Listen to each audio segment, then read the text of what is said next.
Well, once again, snowed across the region today, and while for most of us, all that came to mind was more shoveling and more cars to clear for city, county, state leaders, the cost of snow clearance, it just keeps going up here. Now, the Times talking about the millions that snow clearance costs governments on all levels.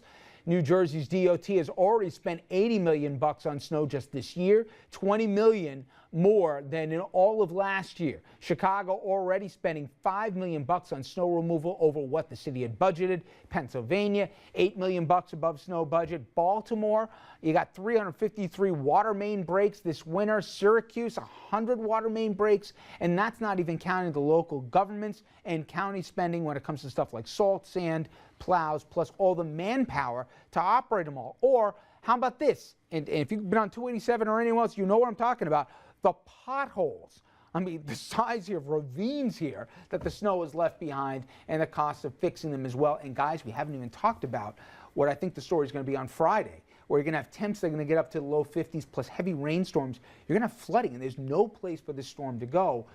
The dirty secret, Richard, is you have municipal budgets that were tight already, and now you got to clear the roads. You got no choice to do it, but there will be ramifications for the expenses that these guys have had to absorb. It's beautiful out there. It's all winter wonderland. Hey, Lighten Santa. up. Hey, Santa. No, seriously. I got nothing for you here. It's bad, though, isn't it? Well, I got nothing. Well, This is first, by the way. I disagree with the lighten up. Yeah. Because of those potholes you mentioned. I hit one of them and totaled my vehicle. So, you know. You should be riding your bicycle out in the middle of the Look, there's different layers to this thing. The potholes is something that we're going to have to deal with, and it's going to be an enormous headache in terms of expense and traffic delays and all that stuff. There's not a single community anywhere in any place where it snows where plowing the roads, salting and sanding isn't an issue at some point. What I want to know is why does each municipality have to pay for the salt and the sand themselves? Why not make that a state thing? Why not make that, because if every municipality is going to need it, why not simply remove that expense from the local municipality so at least they can have some. That will have a net effect of what on the costs? Right. Well, I'm just saying you won't have one municipality that runs out of salt or runs out of sand while one has plenty. You can't gimmick your way out of this. I'm not trying to gimmick my way out of it. This is an illumination of what's going to happen to everybody because of climate change on everything. No, I understand that. But every community needs water, so we have water utilities and we have one central water system. No, we don't have one central. You're charging down the wrong road. Here's the deal. You could have the state pay it or the locals pay it. It's an increased cost over what we're used to. That's going to be a consequence of global climate change. Yes, but there's a more everywhere. immediate thing. And I won't name the lawmaker who said, hey, the town over from me, they got enough sand and they got enough salt, to his point. We can only plow our roads twice, and we got to strategically do this because we're already tapped out. We don't have enough supply. Forget about what the demand is in terms of the salt and sand. We got to start mixing the stuff. But my only point is, to Andrew's point, you've got, let's say, a Yonkers versus a Bronxville or whatever else. You're going to get two different qualities of snow removal. Same is true about cops. But here's the problem. You go to Yonkers and they say, hold on a minute.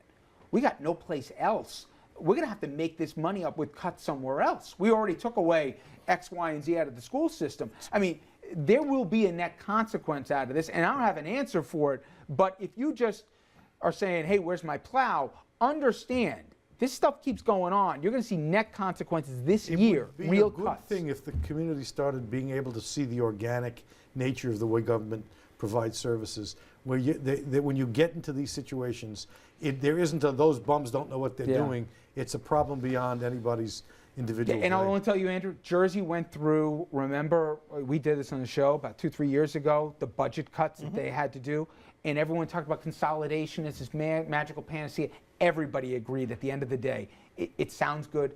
It maybe saves a few bucks. It doesn't save nearly what they thought it would. I'm just look, and there's not like this is the panacea that solves every problem, because you're still going to have to pay labor costs to run the plows. You're still going to have to keep the plows up and running themselves and the trucks and all of that. So it's not like this magically makes the problem go away for every municipality. But the basic stuff here, salt and sand.